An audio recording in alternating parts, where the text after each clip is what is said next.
Hi, 2 months later, the kitchen renovation is 99.9% done, and Hanish and I are going to take you for a quick tour of the kitchen. For those of you who are interested in the details, stick around and I will go through my favorite top 10 things. Well, I'm not going to count, but I'll show you more of the details of the kitchen, probably more details than you want to see. So those of you who aren't interested in that, I guarantee I'll just show you the kitchen quickly and you can jump off. All right, so replace the kitchen door with this French door, adding more light. Coming in, you see these nice cabinet, window seat, open maple shelving. And those of you on the short tour, it's almost over. Here is the main kitchen. So just quickly, there you go. So those of you on the quick tour, see ya. And those of you who are going to stick around and geek out with me, come on, let's go look at my favorite things.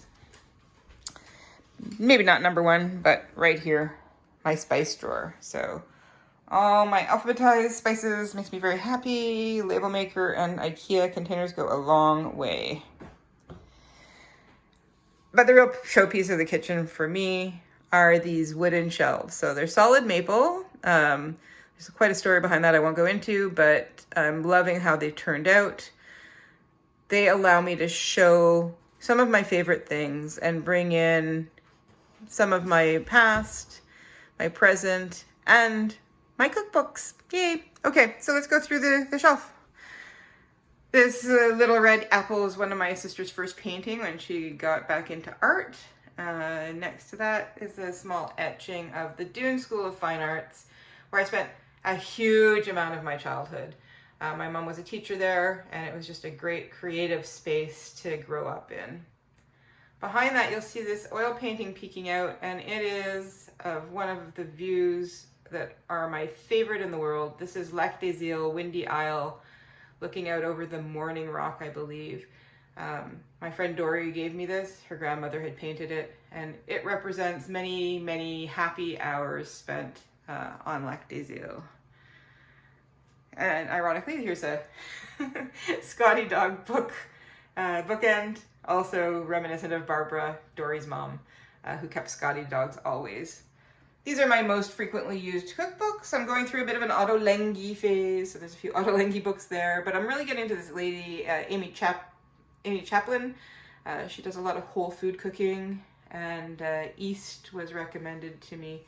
And I ordered that from Europe, and it's a great sort of Eastern dishes.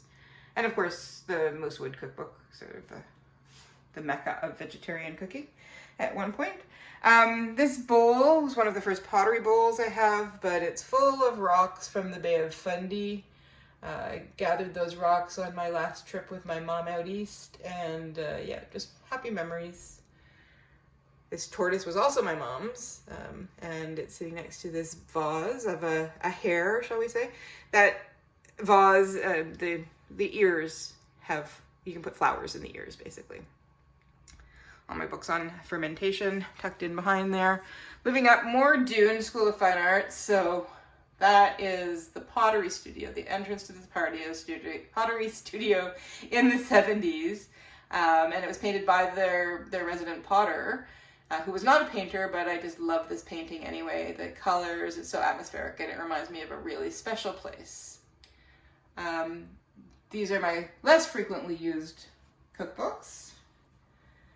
And here is a Victorian house cookie jar. My sister has one exactly like it. My mom bought us each one. My bonsai plant, which has become a bit overgrown during the renovation. And a nice little, I can't remember what they're called, but I think they have like turtle in their name, but it's a nice little hanging delicate plant. This is my tea station. So all the tea, there's a Blue Betty teapot underneath that elephant cozy. Just everything I need to make my daily tea. This window bench, as I said, this is part of the 0.1% of the kitchen that's not finished yet. I'm having this cushion recovered in a black velvet paisley material. So when that's up, I'll post a picture. Underneath, I've got some really versatile storage. So this is used to store some of my flour and pasta, big items. And so there's some in each drawer.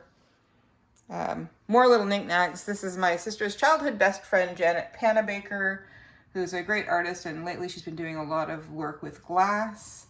So these are her stars. I just think they're gorgeous.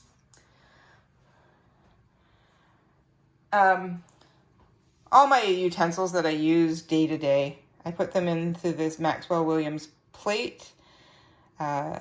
This is a pottery jar that I got in Vancouver, on Vancouver Island at the, not in Vancouver Island, I'm in Vancouver at the market, local artisan. I keep all my little tiny spoons. They're good for tasters, but I like tiny spoons.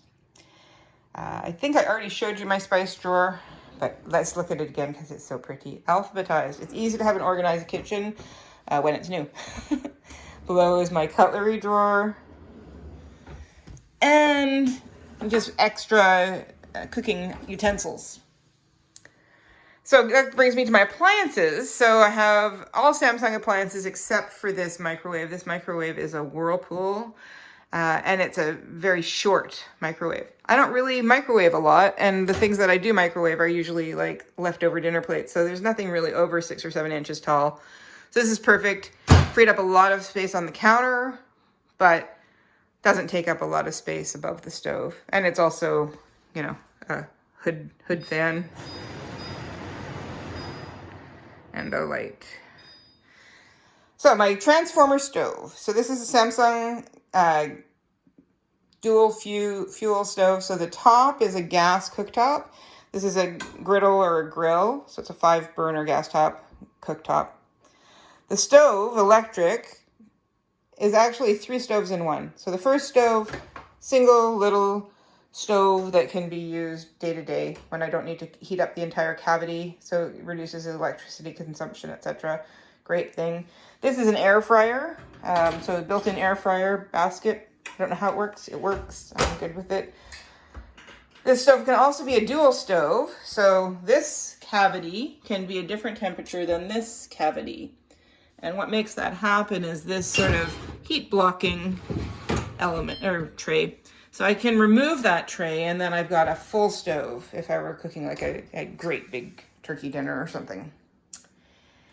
Moving on, other favorite things in the kitchen include this bean. So when I was doing the design, I kept talking to my sister about my bean. I was very excited about my bean, but I have a lot of Creuset cookware and it's very heavy and takes up a lot of space. So this bean makes great use of a dead corner, and I can easily access all of my Creuset cookware and pots and pans. So really good use of space. This is more of a nod to Southern Ontario and my mom. This is her old fruit bowl. Probably from the Mennonites, but an antique fruit bowl. I like having that element of wood, which complements so nicely my shelves and my step stool. This whole side of the kitchen is food storage, and I found some creative solutions. I'm shorty, so I have a step stool for a reason. I can't really reach things in cupboards that are high. So I have a lot of Lazy Susans, so they're helpful for finding things. But I also found these great baskets at Chapters, and they allow me to pull out an entire set of food. So this is like my Middle Eastern food. It's just sort of like ingredients put together. So some falafel, some tahini, some mixed veg, some almonds, whatever. But each basket has sort of a grouping of ingredients, which I use frequently. And then this has more bulk storage, but my more frequently used bulk stuff. So my lentils, my oatmeal, my chickpeas, etc. The countertop. These really were my biggest splurge in the kitchen. These countertops are Dolomite. So it's all the great characteristics of marble, which is visually stunning, but it's also hard stone like granite. So natural stone, Dolomite. Not sure what the country of origin is on this, but it was my big splurge. And I'm happy I made it because it is really made the kitchen come together. my sinks. They're extra deep sinks. So, you know, mid forearm deep. I'm not sure, maybe 12 inches deep. And then this faucet, which my friend Kathy has a faucet like this, and I've just always thought it was so cool. You touch it and it turns on. If you touch it and you touch here, you know, so you're going to be using this part, it doesn't turn on and off the water, which is good. It also has this thing where it tells you what temperature the water is coming out. So geek fest there for anybody who's geeky like me. This is my coffee station. I'm not thrilled with this section, but my sister had a great idea of putting everything onto a tray, which sort of corrals the mess. But it's a necessary evil. I drink coffee every day, most days, so this does it. Back on the environmental perspective thing, these are reusable Nespresso pods. So I keep some decaf coffee in here. I can make and tap down my coffee, throw it in the Nespresso machine, rinse it out. For guests who do drink caffeine, I have some of the traditional pods. I'll make you a real coffee, but I'll be happy with my decaf.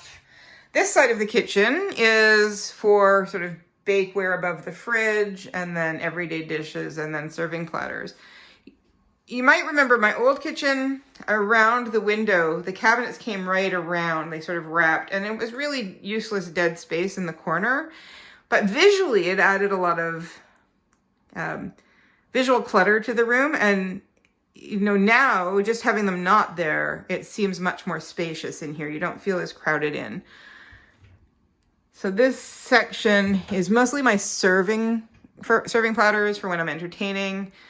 On the very top shelf, you'll see is my Brigadoon china. I love my Brigadoon china. My sister started me on the collection long time ago when I had a dog named Brigadoon. It seemed appropriate, so she started me on the Brigadoon china collection. And my cousin was here for dinner, and we mentioned that it was the Brigadoon china was her mother's pattern, and nobody in that family wanted Auntie Betty's Brigadoon china. And so I very graciously, or I didn't very graciously accept, I happily accepted Cynthia's gracious gift of her mom's china. And it's nice. It reminds me of my Auntie Betty. Now this cabinet is my day-to-day. So lots of bowls, lots of pottery. This is just the stuff I use every day, which is right over the dishwasher, which is handy because it's easy to put things away. Another exciting use of space is the Lazy Susan. So in the Lazy Susan, I've got like a lot of my small appliances, you know, my little mini Cuisinart, my tofu press, my spiralizer, my various tools that I use frequently. Beside that, I have a junk drawer. Every kitchen needs a junk drawer. And I try to avoid using plastic, so these are my compostable bags. When I'm cooking, I'll pull one out on the counter so I can put things directly into the compost. These are my reusable sandwich bags. These are covers for bowls. If I put some leftovers in the fridge, I just throw one of those on. I keep these around for, I make things for my dad often and freeze them. So for him, I'll make an exception. I also use these at the back for him. These are my kitchen towels and my tea towels. And my little, my breakfast corner, I call it. So I have Triscuits every morning. And this is the kitten. The new kitten eats raw twice a day. So I'm not a fan, but there you go. That's what he came with. So I'll have to wait till I talk to my vet. But I just keep this bowl here, fill it up with his breakfast. My knives, and my cutting board. Now moving on to my fridge, also a transformer. So like my stove was a transformer, the fridge is a transformer. So I really wanted to have integrated ice and water outside on the front panel. So this has that. It's French door, so all the benefits of French door. You lose a little bit of space with the ice maker, but it's not a problem because I'll show you something about the bottom French door, which is exciting. For those of you who watch my Instagram occasionally, these are my pickled red onions, always in my fridge. I love those. I use them on a lot of things. So this is the bottom freezer, so French door freezer, except this freezer can also be a fridge, so I can turn it into a fridge or use it as a freezer. It really depends on how I need to use it. So What I love about this, I used to have a fridge with a freezer below, but it was a drawer, and I just found I could never find anything in that drawer. This is great because everything pulls out, so you can see things easier. And these little drawers sort of keep things organized and corralled, and these doors also are helpful. So that's the transformer fridge. I like it. I won't show you up on top of the fridge. That's just my baking trays and things like that. So back to the beginning. So all of my nice glassware, my nice shot glasses from Mexico City, my Rosslyn Chapel mug, some more of my Brigadoon china. Isn't it so pretty? Those teacups and things. And just my day-to-day glassware. Little bees on my glasses. So that's great because they're right next to the water dispenser on the fridge. I picked up this painting at auction recently. It reminds me very much of a pottery piece that I made several years ago. This lovely vase. They're very similar. And then down below, the coffee mugs and things. So that's it. That's the tour. So I hope you enjoyed it. This is been a long time coming, but I'm glad it's finally done, and I'm glad that I'm starting to be able to enjoy it and cook in it. And that's it. Have a great day. Bye. Oh, Hamish, are you up on the bench? Is that your spot? Is that your spot? Do you like being on the bench? Good boy.